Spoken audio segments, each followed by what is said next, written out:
Everyone, welcome back to our channel. সবাই কেমন আছো? আশা করি সবাই ভালো আছো। আমিও কিন্তু ভীষণ ভালো আছি। সকালবেলা ব্যালকনিতে আসার আজকে সময় পাইনি, আর এখন বাজে প্রায় 12:30 মতো। এখন এসে দেখছি গাছে একটা ফুলও ফুটেছিল, যেটা কিনা এখন ছোট হয়ে গেছে। রোদ্দুর ভীষণ উঠেছে আজকে, দেখতেই পাচ্ছ ভীষণ রোদ্দুর উঠেছে সকাল থেকেই আজকে। সেই কারণেই আমি আরও ব্যালকনিতে আসিনি। অতিরিক্ত গরমের কারণে নাজেহাল অবস্থা হয়ে যায় গাছগুলোর। সেই কারণে আমি রাত্রিবেলা না সুন্দর করে শাওয়ার দিয়ে গাছগুলোয় টবগুলো একদম ভরে ভরে জল দিয়ে দিই, যাতে গাছগুলো খটখটে না হয়ে যায় টবগুলো আর কি। আর গাছগুলো কেমন একটা শুকনো শুকনো হয়ে যায়, আমার না দেখতে একদম ভালো লাগে না। তরতাজা পরিষ্কার পরিচ্ছন্ন থাকবে গাছ, তবেই আমার কিন্তু ভালো লাগে। এখানে এই গাছগুলো দেখছো এরকমভাবে রয়েছে। কালকে না অনেক লতা উঠেছিল এই নেটটার ওপরে, সেগুলো আমি সব পরিষ্কার করেছি। দেখতে পাচ্ছ নিচে সব পড়েছিল অনেক পাতা, কিছুটা তুলে ফেলা হয়েছে, কিছুটা ফেলা হয়নি। তাই গাছগুলো একটু নিচু হয়ে কেমন ঝুলে গেছে। তবে এখানটা 2-1 দিনের মধ্যে আমি ভালো করে পরিষ্কার করে নেব। আজকে হবে আমাদের মাটন, যেহেতু আজকে সানডে। তো চলো মাটনটা কি কি দিয়ে করি তোমাদের এক এক করে আমি বলে ফেলি। সবার প্রথমে মাটনটাকে আমি সুন্দর করে পরিষ্কার করে ধুয়ে একটা প্লেটে রেখে দিলাম। এরপরে আমি যা যা লাগবে সেগুলো সব জোগাড় করে নিলাম, যেমন আদা রসুন। যদিও এর মধ্যে আদা আমি আরেকটু দেবো, আদাটা শেষ হয়ে গিয়েছিল, সেই জন্য বরকে আনতে পাঠিয়েছি। ওরও মনে নেই, আর আমারও সকালবেলা বলতে একদম মন নেই। আদা রসুন পেঁয়াজ সমস্তটাই লাগবে। এখানে আমি আলু 4 পিস কেটে নিয়েছি, যেহেতু আমরা 3 জন, আর আলু আমাদের এখন খুব একটা বেশি খাওয়া হয় না, সেই কারণে। এখানে একটা টমেটো নিয়েছি, এটাকে গ্রেট করব বলে এটাকে সাইডেই রাখা রয়েছে। এখনও অনেক উপকরণ এক এক করে তোমাদেরকে বলবো, তবে সব উপকরণ তোমাদের বলা হলো না। যতটুকু আমি জোগাড় করেছি ততটুকুই তোমাদের বললাম। প্রথমে কড়াতে আমি একটু সর্ষের তেল দিয়ে দিলাম। আমরা না সর্ষের তেলে এখন খাচ্ছি, কারণ আমার মনে হয় রিফাইন্ড অয়েলটা শরীরের জন্য ভীষণ ক্ষতি করে। সেই জন্য আমার বরেরও সেটাই মনে হয়, সেই কারণে এখন আমরা ওটাকে অ্যাভয়েড করছি। তো এখন আমি কড়ার তেল গরম হতেই আলুগুলোই সামান্য একটু হলুদ আর সামান্য নুন মাখিয়ে সুন্দর করে লাল লাল করে ভেজে নেব। আমি না কোনো সময় আলুটাকে না ভেজেও কাঁচাই দিয়ে দিই। একদম যখন সিটি উঠে যায়, কিছু 4-5টা সিটি ওঠার পরে তারপর লাস্টে আমি দিই, যেহেতু মাটন একটু টাইমও লাগে হতে, সেই কারণে 4টে সিটি ওঠার পরে আলুটা দিয়ে আবার 1টা থেকে 2টো সিটি মেরে নিই। তাহলে মাংসটাও সুন্দর সেদ্ধ হয়, আলুটাও গলে পাক হয়ে যায় না। সেই কারণে আমি দিয়ে থাকি কাঁচা কখনো কখনো। তবে আজকে আলুটাকে আমি সুন্দর করে লাল লাল করে ভেজে নিলাম। আজকে মাটনটা একটু অন্যরকমভাবে করব, নিজের মতন করে। সব সময় তো নিয়ম মাফিক কী কী দেয় সেগুলো মেনেই আমি সবসময় মাটনটা করি, তবে একটু ডিফারেন্ট করতে আমার ভীষণ ভালো লাগে। সেই জন্য আজকে আমি ভাবলাম একটু ডিফারেন্ট করা যাক মাটনটা। যেহেতু আজকে সানডে, সেহেতু অনেকটা সময়ও হাতে আছে। বর আর মেয়ে নিচে গেছে আদা আনতে, আর ওদেরও কিছু জিনিসপত্র কেনার আছে, সেগুলোই করতে গেছে। সানডে বলে কথা, মেয়েরও কিছু চাহিদা থাকে, যেমন টুকটাক আইসক্রিম এটা সেটা আনতে গেছে। আর আমি সেই ফাঁকে ফটাফট করে মশলাগুলো রেডি করে নিচ্ছি। ওরা আদাটা এনে দিলেই আমি আদাটা কেটে আবার একসাথে সব মিক্স করে বেটে নেব। এরপরে আমি পেঁয়াজ ভাজার পরে পেঁয়াজটাকে একদম লাল লাল করে ভেজে একটা প্লেটে আলাদা করে তুলে নিয়েছিলাম, যেটাকে কিনা বলে বেরেস্তা। এরপরে কিছুটা পেঁয়াজ আমি বেটে নিলাম। কিছুটা পেঁয়াজ বেটে আমি কিন্তু তেলে দিয়ে দিলাম। তেলটা গরম হতে পেঁয়াজটা যতক্ষণ না ভালোভাবে কষানো হবে ততক্ষণ কিন্তু এরমভাবে নাড়তেই থাকবো। যখন দেখবো একটু কালারটা চেঞ্জ হয়েছে, তারপরে কিন্তু আমি সমস্ত মশলা এক এক করে দিয়ে দেবো। যেহেতু কাঁচা পেঁয়াজ আর বাটা, তার মধ্যে একটা আলাদা রকম গন্ধ থাকে, আর সেটা কিনা একভাবে না নাড়লেও ধরেও যায়। সেই জন্য অনেকক্ষণ নাড়ার পরে হালকা ব্রাউনিশ কালার আসার পরে এর মধ্যে আমি দিয়ে দিলাম আদা রসুন লঙ্কা একটা পেস্ট, আর টমেটোটা আমি আলাদা করে পেস্ট করেছিলাম। সমস্ত কিছু উপকরণ দিয়ে দেওয়ার পরে একটুখানি নেড়ে তারপরে দিয়ে দিলাম হলুদ নুন স্বাদ মতো। দেওয়ার পরে এবার মশলাটাকে আমি সুন্দর করে কষাবো। সুন্দর করে কষানোর আগে আমি একটু কাশ্মীরি গুঁড়ো লঙ্কা দিয়ে দিলাম, সুন্দর একটা কালার আসার জন্য। যদিও শুকনো লঙ্কা আমি বেটে দিয়েছি, আর এখানে আমি গরম মশলা যেমন দারচিনি লবঙ্গ এলাচ এগুলো আমি না ভিজিয়ে রেখেছিলাম। ভিজিয়ে রাখলে না শিলে বাটতে খুব সুবিধা হয়। মিক্সার গ্রাইন্ডারে বাটলে অন্যরকম একটা গন্ধ ছাড়ে, যেটা কিনা আমার একদম পছন্দ না। একদম অর্গ্যানিক স্মেল আসবে, তবেই কিন্তু আমার ভালো লাগে। মিক্সার গ্রাইন্ডারে কেমন একটা যেন গন্ধ ছাড়ে, সেই কারণে আমি সিলেতেই এটাকে বাটবো। সেই জন্য আমি একটু সামান্য জল দিয়ে ওটাকে ভিজিয়ে রেখেছি, যাতে আমার বাটতে কষ্ট না হয় আর সুন্দরভাবে মিহি করে ওটা বাটা হয়। এরপরে মশলাটা ভালোভাবে কষানো হয়ে গেছে আমার। কষানোর পরে আমি মাটনগুলো সমস্ত এক এক করে দিয়ে দেব। মাটন দিয়ে দেওয়ার পরে আবার বেশ কিছুক্ষণ কিন্তু আমাকে ভালোভাবে ওটাকে মশলার সাথে মিক্স করে ভালো করে কিন্তু অনেকক্ষণ টাইম নিয়ে কষাতে হবে। বেশ কিছুক্ষণ কষানোর পর এবার দেখো, দেখতে পাচ্ছ কালারটা একটু চেঞ্জ হয়েছে আর মশলাগুলো তেল থেকে কিন্তু ছেড়েও এসেছে। সমস্ত মশলা কিন্তু দেখো মাংসের গায়ে একদম লেগে গেছে, একটুও কিন্তু করার মধ্যে নেই। পুরো মাংসর সাথে ভালো করে মিক্স হয়ে গেছে। বেশ অনেকক্ষণ কষিয়েছি। কষানোর পরে টাইম বলে মেনে করলে কিন্তু হবে না, কারণ আধ ঘন্টাতেও কখনো কখনো হয় না, কখনো কখনো আবার 1 ঘন্টাতেও হয় না।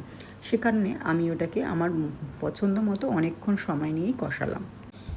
যেহেতু আগে থেকে সুন্দর করে বানানো ছিল বেরেস্তাটা, সেটাকে হাতে করে ম্যাশ করে নিয়েছিলাম। দেওয়ার পরে মাংসতে দিয়ে একটা প্রেশার কুকারে যতগুলো সিটি লাগে সেগুলো দিয়ে নিয়েছি। এরপরে আমি প্রেশার কুকারের ঢাকনাটা যখন খুললাম, ভীষণ সুন্দর একটা গন্ধ বেরোছিলো, ভীষণ সুন্দর একটা কালারও এসেছিলো। ব্যাস, মাংস হয়ে গেছে। এবার আর কিছু করতে হবে না, শুধুমাত্র গরম মশলা যেটাকে আমি বেটে রেখেছি সেটাকে একটু দিয়ে দিলাম। দিয়ে সামান্য একটু জল অ্যাড করে একটুখানি ফুটিয়েই নামিয়ে নিতে হবে এটাকে। ব্যাস। আর আমি এর সাথে একটু গন্ধরাজ লেবু অ্যাড করলাম। গন্ধরাজ লেবুটা আগে থেকে দিলে মাংসগুলো সিটে মেরে যেত, সেই কারণে এখন নামিয়ে আমি কিন্তু গন্ধরাজ লেবুটা দিয়ে দিলাম। দেবার পরে সুন্দর একটা গন্ধ বেরোচ্ছিলো, আরও যেন ভালো লাগছিলো। এরপর একটা ফুট দিয়ে নেব। তো চলো মাংস দেখে নাও, খুব সুন্দর একটা কালার এসেছে। মাটনের কালারটাই কিন্তু মেন। কালারটা যদি সুন্দর না আসে তাহলে কিন্তু দেখেই যদি খেতে না ইচ্ছে করে, তাহলে খেয়ে মজা লাগবে না। সেই রকমই আমি আজকে মাংসটা বানিয়েছিলাম, আর ভীষণ মজাও লাগছিল নিজে মনে মনে যে ভীষণ ভালো হয়েছিল। তবে মাঝখানে একটা ভুল হয়ে গেছিলো, মাংসটা একটু কম সেদ্ধ হয়েছিল। 6খানা সিটি দেওয়ার পরেও কিন্তু মাংসটা সেদ্ধ হয়নি, জানি না কেন। তারপরে আবার সিটি মারা হয়েছিল। তো চলো এবার খাওয়া যাক। বর এনেছিল ছোট পেঁয়াজ, আজকে ছোট পেঁয়াজ কেটে নিয়েছি। আর কলকাতা থেকে যে গন্ধরাজ লেবুটা নিয়ে এসেছিলাম সেটা আজকে কেটে নিয়েছি। এখানে রায়তা বানাবো বলে আমি এখানে পেঁয়াজ লঙ্কা কেটেছি আর করেছিলাম পটল ভাজা। তো চলো বরকে আর মেয়েকে সাজিয়ে দেওয়া যাক, ওদেরকে খেতে দিয়ে আমি নিজেও খেয়ে নেব ফটাফট করে। ভীষণ জোরে খিদে পেয়েছে। তোমাদের সাথে আজকে কিছু কথা আমি শেয়ার করি। রিসেন্ট আমার একটা ফ্রেন্ডের হাজব্যান্ড মারা গেছে। উনি মারা গেছেন এখনও 1 মাস কিন্তু হয়নি। তোমার ফ্রেন্ড এখন কলকাতাতেই আছে, কলকাতাতেই ও ছিল। ওর হাজব্যান্ডও ছিল, ওখান থেকে হঠাৎ চলে আসে। আসার পরে বাড়িতে সুইসাইড করে। তারপরেও কিন্তু খবর পায়, কিভাবে মারা গেল কী বৃত্তান্ত কিছুই ও জানে না। নিজেরা হাসি খুশি ছিল, বেশ ঘুরছিল, ফটো পোস্ট করছিল। আমিও ফেসবুকে দেখছিলাম যে ও ফটো পোস্ট করছে, ঘুরছে, বেড়াচ্ছে, আনন্দ করছে, যাওয়ার সময় ফ্লাইটে গেছে, মজা করতে করতে ফটো ভিডিওস দিচ্ছে। আমিও সেগুলো দেখছি এবং লাইক করছি। ওদের দেখে বোঝা যেত না যে ওদের মনের মধ্যে এতটা কষ্ট ছিল কিংবা ওদের এতটা টেনশন ছিল। তাই উপর থেকে দেখে কখনো কাউকে বিচার করবে না যে মানুষটা কেমন আছে। আজকাল শোনা যায় প্রায় মানুষ কিন্তু অবসাদে ভোগে।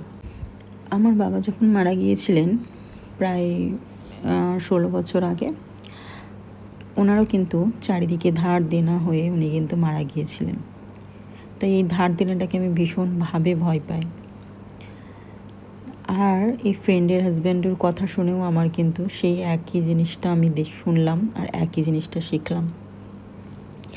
ভীষণ কষ্ট হচ্ছিল ওর কথাগুলো শুনে। কিভাবে ওকে সাহায্য করবো বুঝতে পারছিলাম না। যতটুকু করতে পারবো ততটুকুই ওকে বলেছি যে কোনো হেল্প চাইলে তুই আমাকে বলিস। ওর এখানে হায়দ্রাবাদে বাড়ি থাকা সত্ত্বেও ও আসতে পারছে না। চারিদিকে নানান রকম চিন্তা ওকে ছিঁড়ে খাচ্ছে। হাজব্যান্ড মারা যাওয়ার পরেও লোকে কিন্তু টাকা চাইছে। লোকে বলতে ওদের তো নিজস্ব দোকান ছিল, দোকানে যে কারিগররা কাজ করতো তারা কিন্তু টাকা চাইছে। তাদেরও মানসিকতা বলিহারি। একটা মানুষ মারা গেছে, তাকে সান্ত্বনা দেওয়ার জায়গায় তার কাছ থেকে টাকা চেয়ে যাচ্ছে। কথাগুলো শুনছিলাম, ওর কথাগুলো অসহায় লাগছিল, নিজেকেই যেন কেমন একটা লাগছিল। ভীষণ কষ্ট হচ্ছিলো সেদিনকে, আমারও খুব খারাপ লাগছিলো, কাঁদছিল, সমানে কেঁদে চলেছিল। আর আমি যতটা সাপোর্ট দেওয়া যায় ওকে চেষ্টা করছিলাম ততটা সাপোর্ট দেওয়ার, যে দেখ স্ট্রং হ, কারণ যেটা গেছে সেটা তো ফিরে আসার নয়, তবে নিজেকে স্ট্রং হতে হবে, কিছু করতে হবে।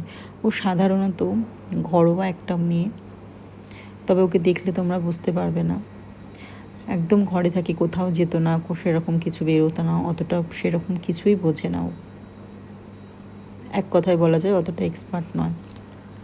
তাই সেটাই ও বলছে যে তোদের মতন তো আমি পারবো না, তোদের মতো তো এক্সপার্ট নই আমি কীভাবে কী করে জীবনটা চালাবো, দুটো বাচ্চা নিয়ে, ছোট্ট একটা 2 বছরের মেয়ে আছে আর একটা 7-এ পড়া ছোট্ট বাচ্চা আছে, ছেলে, আমার মেয়ের থেকে অনেকটা ছোট।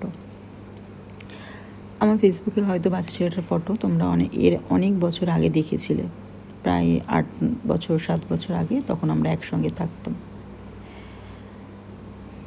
আমার শোনার পরে কথাগুলো এত খারাপ লাগছিল, এত মন খারাপ লাগছিল, এত পরিমাণে।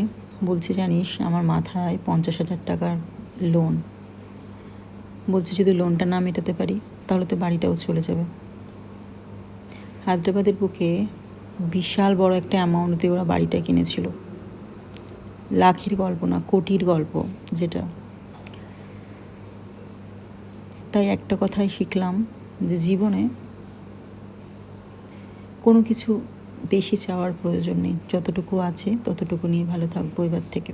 এটা আমিও শিখলাম, তোমাদেরকেও এই কথাগুলো শেয়ার করছি এই কারণেই, যাতে তোমরাও জীবনে এমন কিছু ভুল না করো।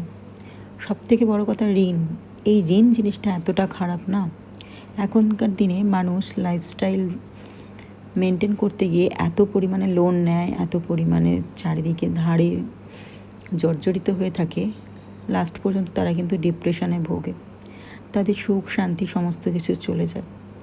একদিক থেকে আমি ভীষণ লাকি, আমার বরের কিন্তু এই অভ্যাসগুলো একদমই নেই, ধার দেনা করতেও ভীষণ ভয় পায়, আমিও করি না। যতটুকু আছে আমরা ততটুকুতেই ক্যাশ পয়সাতেই বাঁচার চেষ্টা করি। লোক দেখিয়ে শো অফ করার থেকে আমার মনে হয় শান্তিতে থাকাই ভালো, লোনের টাকায় বাঁচার কোনো প্রয়োজন নেই।